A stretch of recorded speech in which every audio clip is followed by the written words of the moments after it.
In our previous lecture, we discussed about electromagnetic wave theory, and today we are going to cover Planck's quantum theory. अब ये जो हमारे topics हैं, electromagnetic wave theory, Planck quantum theory, these are very theoretical topics but very important topic and they form the base of chemistry. Clear है? तो इनको understand करना बहुत ज़रूरी है. सिंपल टॉपिक्स हैं बट बहुत ज़्यादा इम्पोर्टेंट टॉपिक्स हैं. क्लियर है? तो इनको अच्छे से समझना जरूरी है. तो एक बार हम दोबारा से रिवाइज कर लेते हैं. What do you mean by electromagnetic wave theory? As we already discussed in our previous lecture, according to Maxwell, energy is emitted from any source continuously in the form of radiations. ठीक है, जो सबसे main point था that energy is emitted continuously. ठीक है, energy continuously emit करेगी in the form of radiations. Clear है ये? And these radiation consist of electrical and magnetic field which both are perpendicular to each other and further perpendicular to the direction of propagation. अब इस theory ने main emphasise किया that radiations have wave character. अब radiations या light की wave nature है.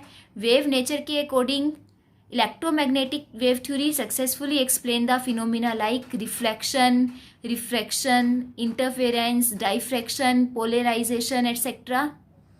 But it fails to explain the phenomena like photoelectric effect, black body emission, Compton effect etc. Clear है? Electromagnetic wave theory photoelectric effect और black body radiations को explain नहीं कर पाई. फोटोइलेक्ट्रिक इफेक्ट और black body radiations ये भी हमने प्रीवियस लेक्चर में किए थे. Photoelectric effect means the ejection of electrons takes place when a light of minimum frequency strike over the metal surface, and black body radiation related to the color of a heating object. जब भी आप किसी high melting point के substance को heat करते हैं, तो जब हम उसको कंटिन्यूसली हीट करेंगे, हीट करने के साथ साथ उसकी फ्रीक्वेंसी चेंज होगी जिससे उसका कलर चेंज होगा. मैग्नेटिक वेव थ्योरी इन दोनों ही फिनोमिना को एक्सप्लेन नहीं कर पाई कि ऐसा क्यों हो रहा है. क्लियर है ये? So in order to explain black body radiation and photoelectric effect, Max Planck in 1900 proposed a new theory which is known as quantum theory of radiation, or after his name Planck's quantum theory. This theory mainly emphasizes on particle nature of radiation. Electromagnetic wave theory emphasizes on wave nature of radiation, and Planck's quantum theory emphasizes on particle nature of radiation. So the main point of this theory is the radiant energy is emitted or absorbed not continuously but discontinuously. ये सबसे important point है that radiant energy is emitted discontinuously in the form of small discrete packets of energy. Now, according to electromagnetic wave theory, energy is emitted continuously, and according to Planck's quantum theory, energy is emitted discontinuously in the form of small discrete packets of energy, and each packet of energy is known as quantum.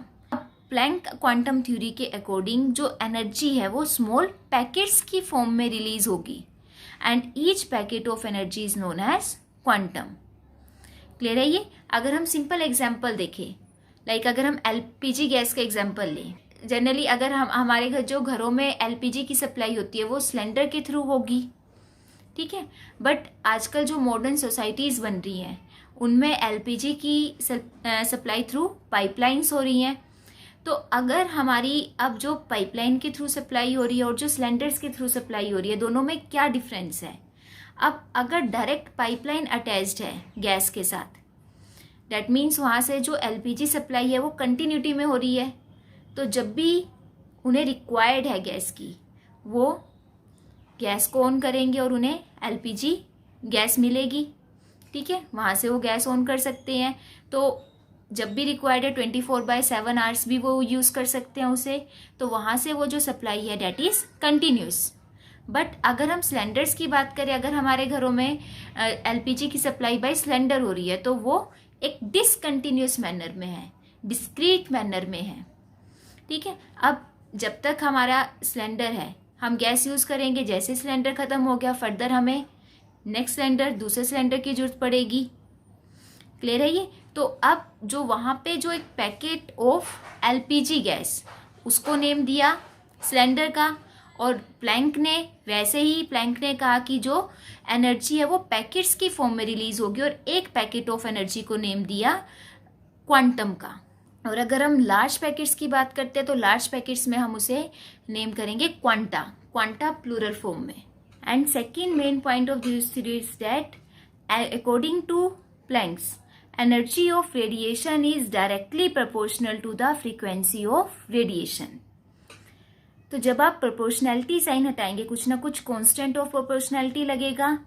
So energy of radiation is equal to h nu, where h is constant of proportionality which is also known as Planck's constant after the name of scientist Planck. Clear है? तो यहां से हमारे पास जो relation आया that is E is equal to h nu, and the value of Planck's constant is 6.626 into 10 raised to power minus 27 ergs or 6.626 into 10 raised to power minus 34 joule second. Unit ध्यान रखना बहुत जरूरी है इसकी, 6.626 into 10 raised to power minus 34 joule second. अब this is the energy for one quanta. So this is energy for one packet. If we take large number of packets, then total amount of energy emitted or absorbed is E is equal to NH nu, where N is total number of quantas and N is any integer, और N की value हमेशा whole number multiple होगी। N की value हमेशा whole number में 1 2 3 4 up to infinite. Further अब यहां से एनर्जी और वेवलेंथ के बीच में क्या रिलेशन आएगा? हमने कैरेक्टरिस्टिक्स ऑफ वेव्स में ऑलरेडी किया था, that frequency of light is equal to velocity by wavelength. हम ये रिलेशन ऑलरेडी कर चुके हैं। तो जब आप फ्रीक्वेंसी की वैल्यू इस रिलेशन में पुट करोगे then energy is become NhC by lambda. That means energy and wavelength of radiations are inversely proportional to each other। जितनी ज्यादा wavelength होगी energy उतनी ही कम produced होगी। Clear है? And in terms of wave number, we know wave number is equal to 1 by lambda। तो जब हम इस यहाँ पे वैल्यू पुट करेंगे 1 by lambda is equal to wave number, तो energy is equal to NhC nu bar. यहाँ पे ये वेलोसिटी भी आएगी NhC न्यू बार। क्लियर है ये? So these are the relation between energy and frequency, energy and wavelength, and energy are and wave number. अब ये जो रिलेशन है सारे बहुत सिंपल रिलेशन है, but again very very important for your CBSE examination as well as for competition examination. And further in 1905, Einstein extended this theory further and pointed out that light can supposed to be consisting of a stream of particles। ठीक है, 1905 में further Einstein ने अपनी ये planks की जो theory है उसको एक्सटेंड किया, और उसने कहा कि जो लाइट है, जैसे एनर्जी पैकेट्स की फॉर्म में अगर एब्जॉर्ब और एमिट हो रही है, तो जो लाइट है, लाइट भी स्ट्रीम ऑफ पार्टिकल को कंसिस्ट करती है, and each packet of light is known as photon. ठीक है, in terms of radiation packet of energy is known as quantum, and in terms of light packet is known as photon. Clear है? तो यहां से difference भी आ जाता है। What is the main difference between quantum and photon? Photon is taken in terms of light and quantum is taken in terms of electromagnetic radiations. And the energy of these photons depend upon the frequency of light. As we already studied in the above formula, is equal to h nu. और उसने further energy of photon को further represent किया by the formula E is equal to m c square, where m is mass of photon. And energy of 1 mole quanta of radiation is known as 1 Einstein। Quanta की जो energy है उसे हम 1 Einstein भी बोल सकते हैं। As we know 1 mole contain Avogadro number of particles which is 6.022 into 10⁻23। तो we know energy is equal to N H nu and for 1 mole N आ जाएंगे Avogadro number of particles, that is n naught here is Avogadro number 6.022 into 10⁻23। Again ये further important relation हो गया, यहाँ से direct आ जाता है आपका what do you mean by 1 Einstein. 1 Einstein is the energy of 1 mole quanta. Next, now this is all about Planck's quantum theory. Now next topic is how Planck quantum theory explain the black body radiations and photoelectric effect. Firstly, explanation of black body radiations. अब हमने main black body radiations में क्या study किया? Black body radiation में था कि जब भी हम किसी सब्सटेंस को हीट करते हैं तो आफ्टर हीटिंग उसका कलर चेंज होगा।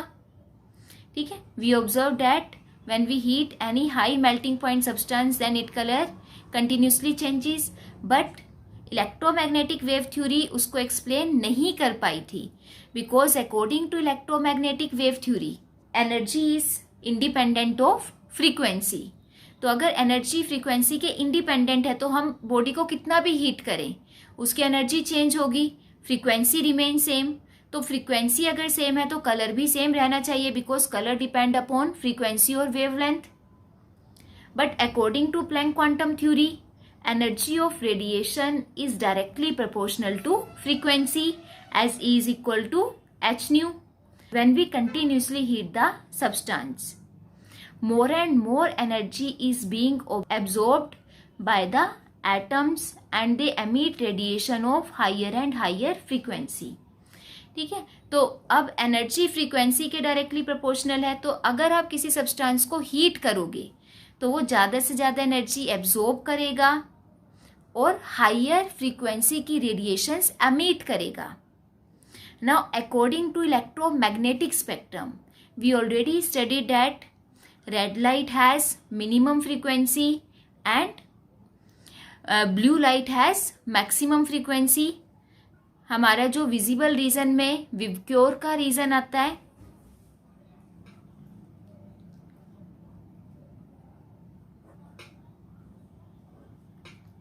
जो स्पेक्ट्रम में जो हमारा विजिबल रीजन आता है, visible region consist basically 7 different colour which is known as VIBGYOR. तो जैसे जैसे आप लेफ्ट टू राइट से की तरफ मूव करेंगे वेवलेंथ इंक्रीज होगी, वेवलेंथ इंक्रीज होगी तो फ्रीक्वेंसी डिक्रीज होगी।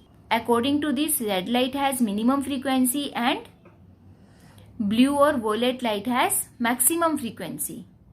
क्लियर है? तो जब भी हम सब्सटेंस को हीट करेंगे तो हीट करने के बाद पहले मिनिमम फ्रीक्वेंसी का कलर आपको मिलेगा, that is red.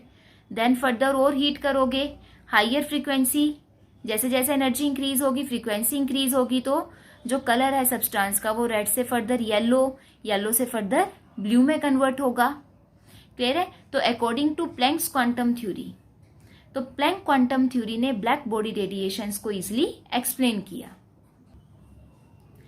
Next is the explanation of photo electric effect. अब फोटो इलेक्ट्रिक इफेक्ट क्या था? According to photo electric effect, ejection of electron from a metal surface is possible only when light of certain minimum frequency is strike over the metal surface. ठीक है, जब भी हम किसी metal surface पे, अगर आपका ये कोई मेटल सरफेस है, मेटल सरफेस पे जब हम एक मिनिमम फ्रीक्वेंसी की लाइट स्ट्राइक करवाएंगे तो वहां से मेटल सरफेस से इलेक्ट्रॉन का इजेक्शन स्टार्ट होगा, that is known as photo electric effect. अब हमें पता है कि अब अकॉर्डिंग टू रदरफोर्ड मॉडल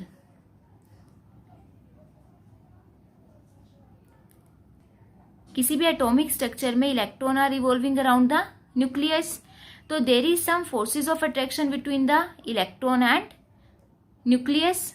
तो अब मेटल भी एक टाइप का एटम एलिमेंट ही है, तो अब मेटल की इलेक्ट्रॉन और न्यूक्लियस के बीच में भी फोर्सेस ऑफ अट्रैक्शन है। तो अगर हम मेटल सरफेस से इलेक्ट्रॉन की इजेक्शन करवा रहे हैं तो इलेक्ट्रॉन की इजेक्शन तभी पॉसिबल होगी जब हम उसके बीच की फोर्सेस ऑफ अट्रैक्शन को रिमूव करेंगे, ठीक है। और फोर्सेस ऑफ अट्रैक्शन को ब्रेक करने के लिए हमें बाहर से कुछ ना कुछ एनर्जी प्रोवाइड करनी पड़ेगी, और ejection is possible only when that energy is enough to overcome the forces of attraction between the nucleus and electron। और अगर एनर्जी हमारी जो लाइट है, लाइट एक पर्टिकुलर एनर्जी से बिलो अगर एनर्जी की लाइट है करवाते हैं, अगर हम उसको कम हीट करते हैं, एनर्जी हम प्रॉपर प्रोवाइड नहीं कर रहे, वो एनर्जी इलेक्ट्रॉन के अट्रैक्शन को ओवरकम नहीं कर पा रही, तो उस केस में इलेक्ट्रॉन का इजेक्शन पॉसिबल नहीं होगा, because forces of attraction are more than the energy. Clear है? तो एक हमें पर्टिकुलर एनर्जी की लाइट स्ट्राइक करवानी पड़ेगी to overcome the forces of attraction. So particular energy के लिए लाइट की फ्रीक्वेंसी भी एक पर्टिकुलर फ्रीक्वेंसी की लाइट होगी। So photo electrons are ejected only when the incident light has a certain minimum frequency, and that minimum frequency is known as threshold frequency, which is denoted by nu naught, and its corresponding energy is known as, जो minimum energy required है हमें, is known as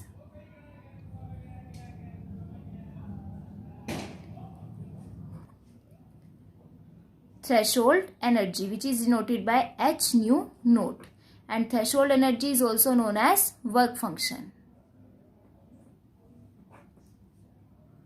Now next main point is, now what happened if the frequency of incident light strike the metal surface is more than the threshold frequency। अब हमें required है threshold frequency। अगर आप threshold frequency से ज़्यादा frequency की light strike करवाते हो तो उस केस में क्या होगा? अब हम एक सिंपल एग्जाम्पल से लेके चले, like if we have any fruit, if we have 5 apples, ठीक है, but we want to eat only 2 Apple.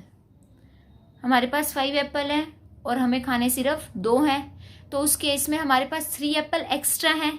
तो ऐसे ही अगर इलेक्ट्रॉन्स की इजेक्शन के लिए we required 5 kilo joule energy, but जो हमने जो रेडिएशन स्ट्राइक करवाई these are of 15 kilo joule energy, तो उस केस में अब इलेक्ट्रॉन्स तो अपनी 5 किलो जूल की एनर्जी ही यूज करेंगे, तो हमारे पास जो 15 माइनस 5 10 किलो जूल एनर्जी है वो एक्स्ट्रा है।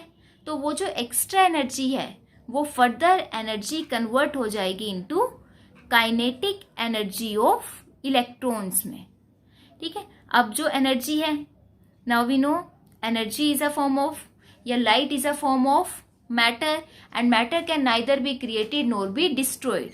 तो जो एनर्जी हम स्ट्राइक करवाएंगे वो वेस्ट नहीं होगी, that is converted in kinetic energy of electron. तो यहाँ से काइनेटिक एनर्जी का फॉर्मूला क्या बना? Kinetic energy is equal to total energy minus threshold energy. हम जितनी भी लाइट, इंसिडेंट लाइट की एनर्जी स्ट्राइक करवा रहे हैं माइनस थ्रेशोल्ड एनर्जी। क्लियर है ये? तो kinetic energy we already know in terms of velocity, kinetic energy is half mv square, total energy h nu, and in terms of threshold value it is written as h nu naught। So from here total energy is equal to h nu naught plus half mv square। So total energy become threshold energy plus kinetic energy। Clear है ये? Now third,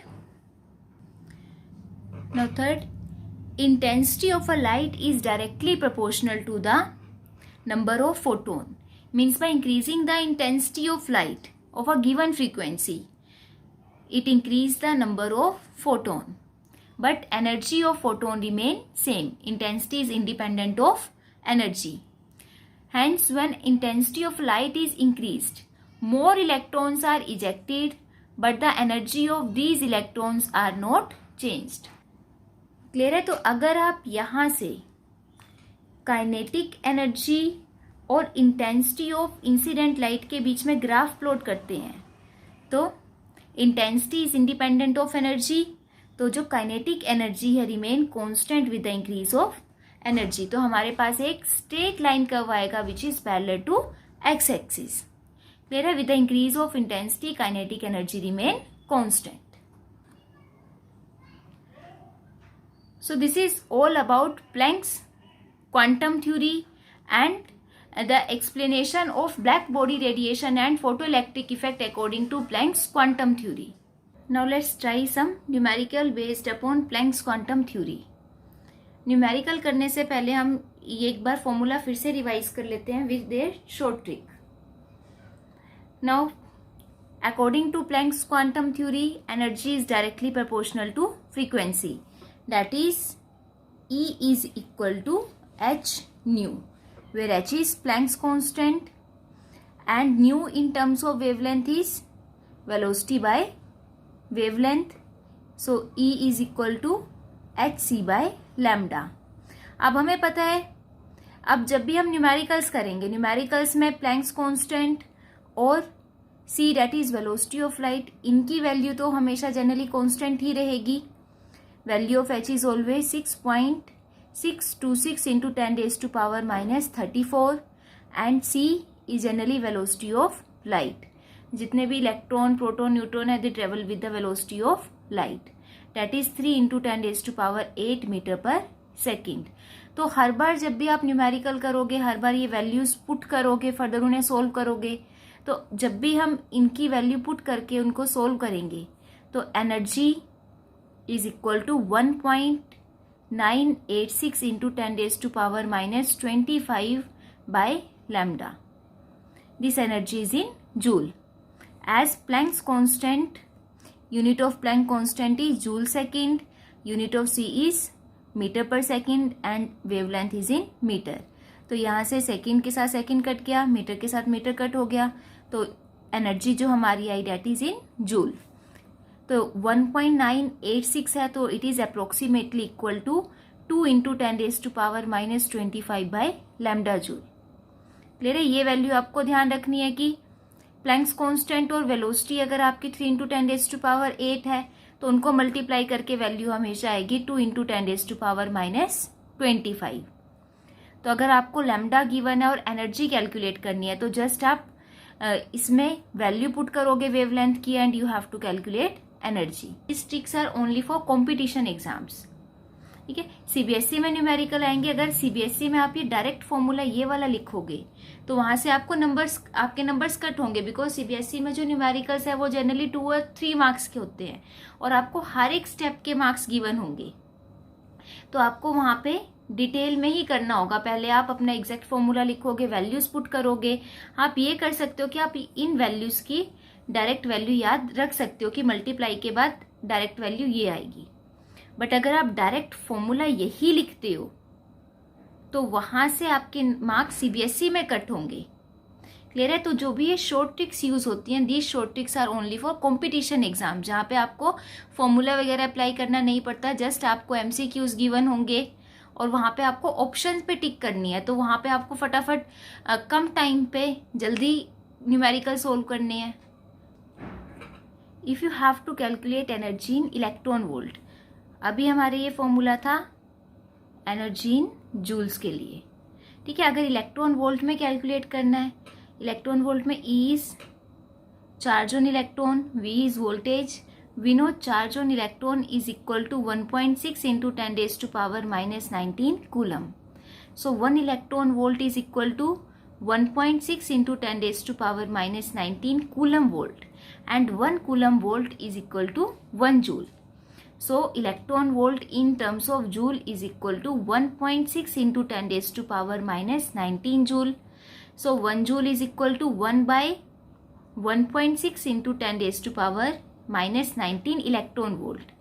अब joule की value जब हम इस फॉर्मूले में put करेंगे तो यहाँ से energy become equal to 1.986 into 10⁻⁻25 divided by lambda. Here lambda is in metre into 1/1.6 into 10⁻⁻19 electron volt. ये हमने 1 जूल की वैल्यू पुट की.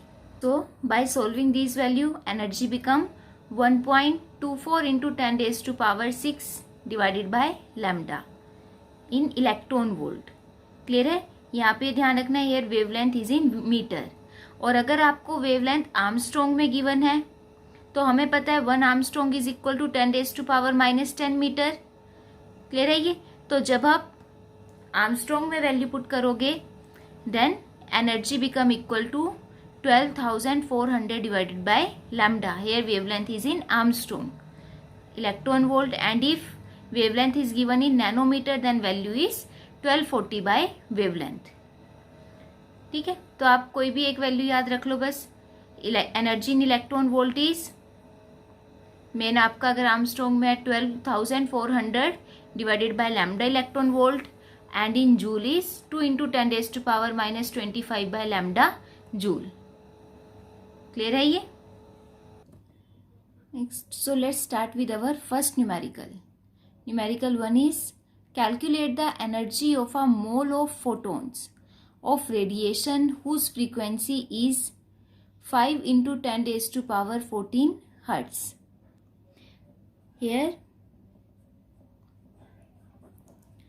frequency is given and you have to calculate energy of a mole of photon. So we know energy for 1 mole of photon is E is equal to h nu, where h is Planck's constant and value of Planck's constant is 6.626 into 10⁻34 joule second. Nu is frequency, value of frequency is 5 into 10⁻14 hertz. Hertz अगर हम unit same आपको रखनी है, ध्यान रखना है ताकि unit cut हो सके. Hertz in terms of second is per second. तो इसको सोल्व करके energy become equal to 3.313 into 10⁻⁻19 joule.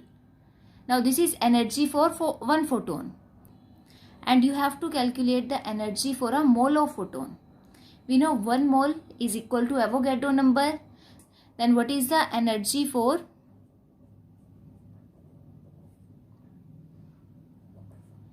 1 mole of photon?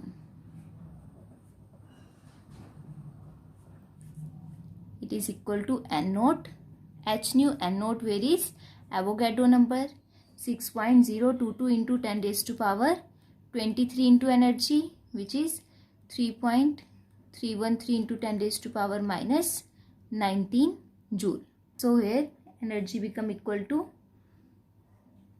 19,951 joule per mole. Clear है ये. And in terms of kilojoule it become 19.951 kilojoule per mole. ठीक है. Numerical इसके simple ही है, डायरेक्ट फॉर्मूला बेस्ड न्यूमेरिकल है. फॉर्मूला डायरेक्ट ही लगेगा. Energy is equal to Planck's constant into frequency और in terms of wavelength hc by lambda. Second numerical, a 25 watt bulb emits monochromatic yellow light of wavelength 0.57 micrometer. Calculate the rate of emission of quanta per second.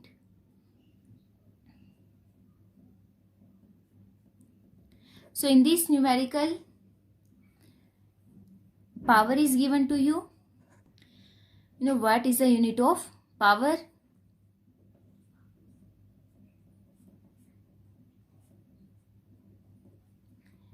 And in terms of joule, 1 watt is equal to joule per second. ठीक है. Wavelength is given. Wavelength is 0.57 micrometer. And you have to calculate the rate of emission of quanta per second. ठीक है. 1 second में कितने quanta emit out होंगे. So firstly from lambda we can calculate energy. Energy is equal to hc by lambda. तो value of Planck's constant is 6.626 into 10⁻34 joule second. Velocity 3 into 10⁸ metre per second divided by lambda. Here wavelength is 0.57 micrometer. So in meter 1 micro is equal to 10 raised to power minus 6. अभी हमने किया था multiplication of Planck's constant into velocity, it is equal to 2 into 10 raised to power minus 25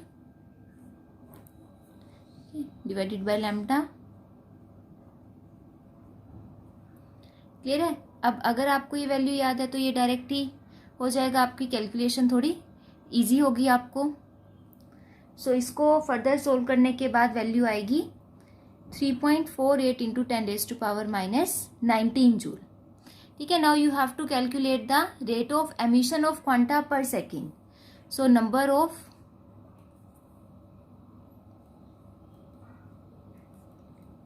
photons emitted per second is equal to power by energy. ठीक है. that is 25 joule per second divided by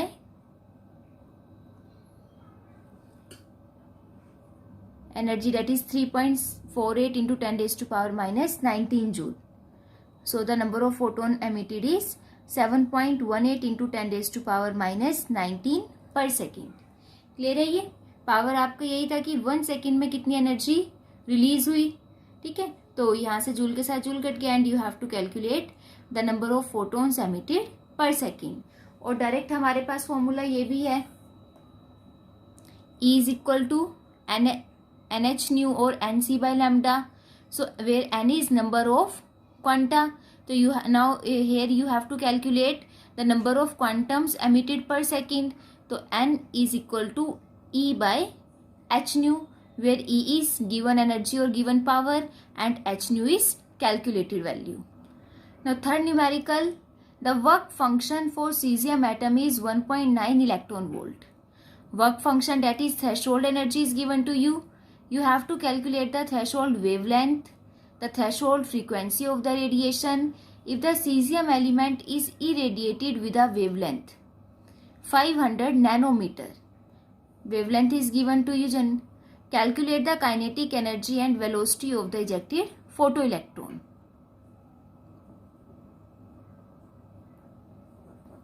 So firstly, work function W naught is given to you. W naught is equal to threshold energy, that is H nu naught. H nu naught is 1.9 electron volt. तो अब यहाँ से हम पहले threshold frequency calculate कर सकते हैं. We know nu naught is threshold frequency. So if H nu naught is equal to 1.9 electron volt, तो nu naught is equal to 1.9 electron volt divided by Planck's constant. Value of Planck's constant 6.626 into 10 raised to power minus 34 joule second. Now अब यहाँ पे units का main ध्यान रखना है कि आपकी यूनिट इक्वल होनी चाहिए. तो इलेक्ट्रॉन वोल्ट है एनर्जी की यूनिट और प्लैंक्स कांस्टेंट जूल में है. तो we know 1 electron volt in terms of joule is equal to 1.6 into 10 raised to power minus 19 joule.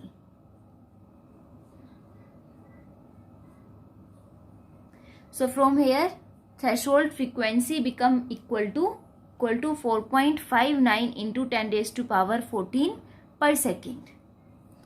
Now एक पार्ट हमने कैलकुलेट कर लिया. Second, you have to calculate threshold wavelength. What is relationship between frequency and wavelength? Nu is equal to C by lambda. So same relation is applied between threshold frequency and threshold wavelength. अगर हमारी frequency threshold frequency है तो wavelength भी उसके corresponding threshold wavelength ही हम calculate करेंगे. So from here lambda naught is equal to C by nu note.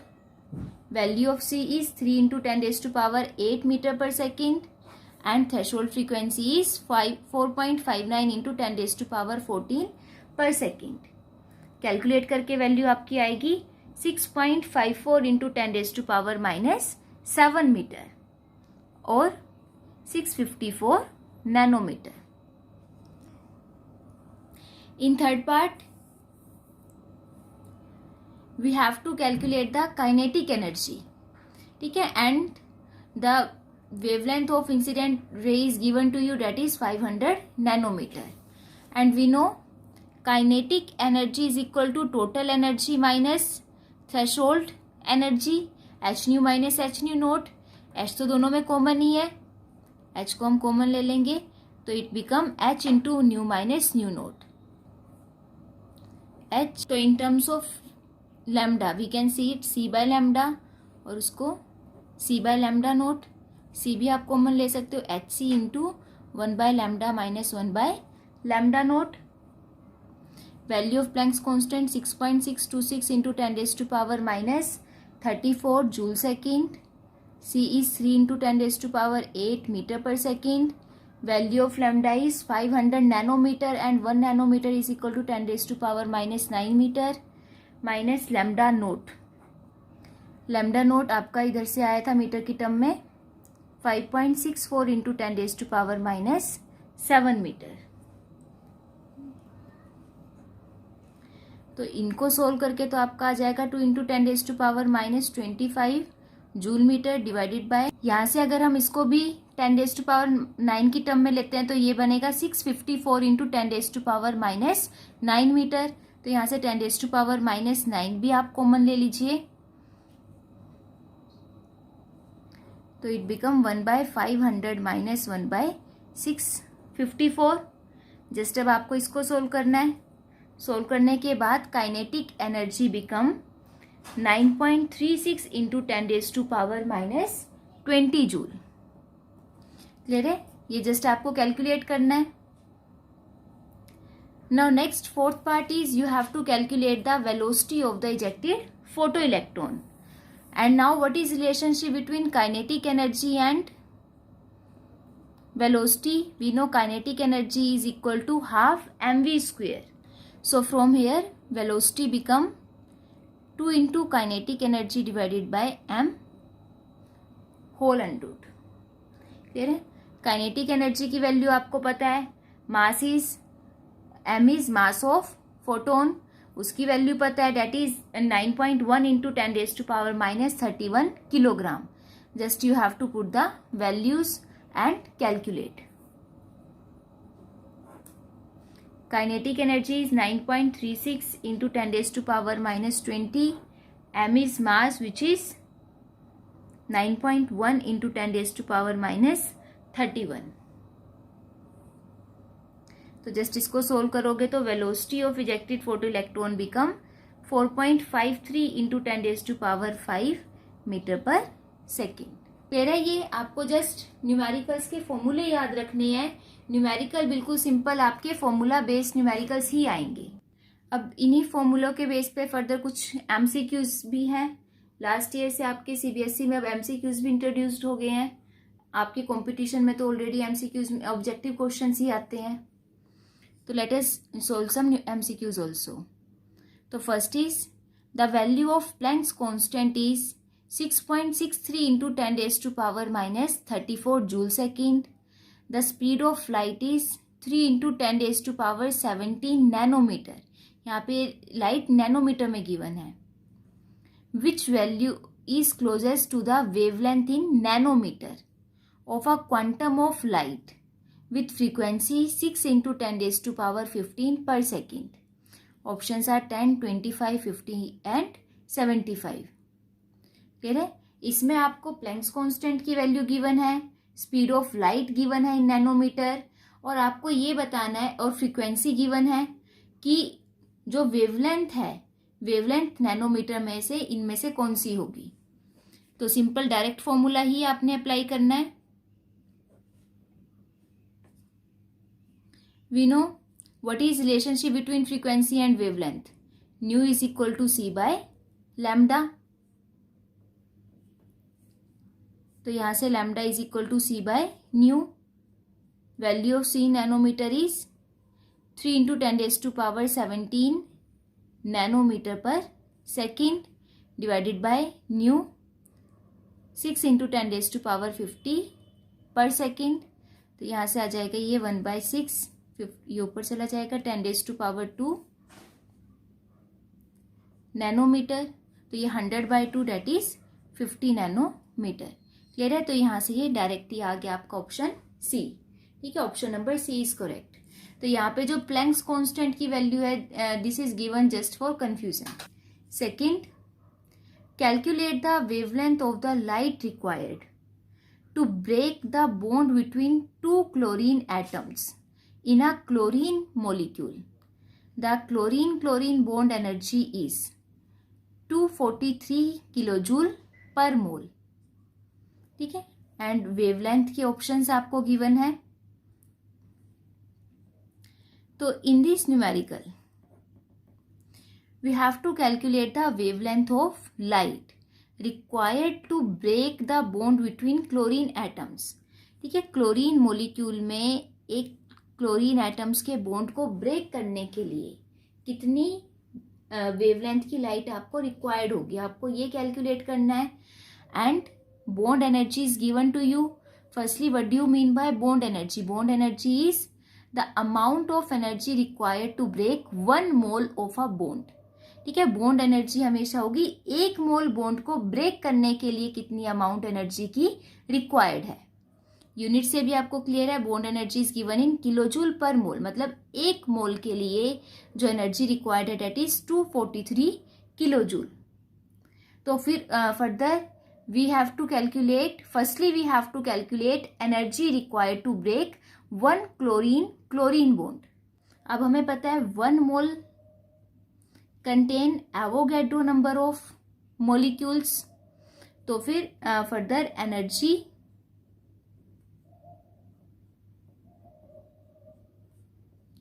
required to break 1 molecule कितनी आ जाएगी? If 1 mole, for 1 mole amount of energy required is 243 kilojoule per mole and 1 mole contain Avogadro number. तो Avogadro number के लिए energy required है 243. तो 1 molecule के लिए कितनी होगी? 243 by Avogadro number. That become equal to bond energy divided by Avogadro number, that is 243 kilojoule per mole divided by 6.022 into 10 raised to power 23 per mole. 23 per mole. Clear है ये? यहाँ से किलो जूल को joule में आप convert कर लोगे. 1 kilo joule is equal to 10 raise to power 3 joule. तो इसको सोल्व करने के बाद energy required to break 1 molecule it become 40.36 into 10 raise to power 20 joule. ठीक है. Now from here we get energy for 1 molecule. Now we have to calculate the wavelength required to break the bond between 2 chlorine atom in a chlorine molecule. अब we know relation between energy and wavelength is hc by lambda. So from here wavelength for 1 molecule is equal to hc by E. Just value put करोगे h और c के लिए. Direct calculation है आपके पास. 2 into 10 raise to power -25 joule metre divided by energy 40.36 into 10 raise to power -20 joule. तो यहाँ से लैम्डा की वैल्यू आ जाएगी 4.91 into 10 raise to power -7 metre. ठीक है. That is our option number 3. Clear है ये? Now next, photoelectric emission is observed from a metal surface with incident frequencies nu1 and nu2 where nu1 is greater than nu2. If the kinetic energy of the photoelectron emitted in the two cases are in the ratio 2:1, then the threshold frequency nu naught of the metal is. आपको इसमें से बतानी है तब threshold frequency क्या होगी. So we know total energy is equal to threshold energy plus kinetic energy. तो यहाँ से अगर फर्स्ट फ्रीक्वेंसी के अकॉर्डिंग हम ले तो h nu1 is equal to h nu naught plus kinetic energy for frequency nu1. Kinetic energy is 1. ठीक है. Then for nu2 kinetic energy should be half of this because the ratio for both the kinetic energy is 2:1. Second kinetic energy first का half होगी. Clear है ये? Now as given nu1 is greater than nu2, so from here h nu1 is also greater than h nu2. तो अगर आप first equation में से second equation subtract करते हो तो वो वैल्यू क्या आएगी? h nu1 minus h nu2 is equal two plus kinetic energy minus h nu naught plus half kinetic energy. अब यहाँ से देखिए, अगर मैं डायरेक्ट इस टाइप से रिलेशन रखती हूँ, ठीक है, तो अगर आप डायरेक्ट सब्ट्रैक्ट करोगे तो यहाँ से h nu note minus h nu note, ये वैल्यू तो कैंसिल आउट ही हो गई आपकी. बट आपको रिलेशन किस में निकालना है? हमें तो थ्रेशोल्ड फ्रीक्वेंसी की ही वैल्यू चाहिए, है ना, इन terms of nu1 and nu2. अगर हम डायरेक्ट इसको सब्ट्रैक्ट करते हैं तो ये वैल्यू तो हमारी कैंसिल आउट ही हो रही है, तो इसके अकॉर्डिंग तो हमारे पास थ्रेशोल्ड फ्रीक्वेंसी नहीं आएगी. तो इसको आप डायरेक्ट करने की बजाय, तो मतलब यहाँ से अगर हम डायरेक्ट करते हैं तो ये हमारा गलत होगा. हमें अब क्या करना पड़ेगा? हमें पहले यहाँ से ये 2 से मल्टीप्लाई कर लेते हैं सारा.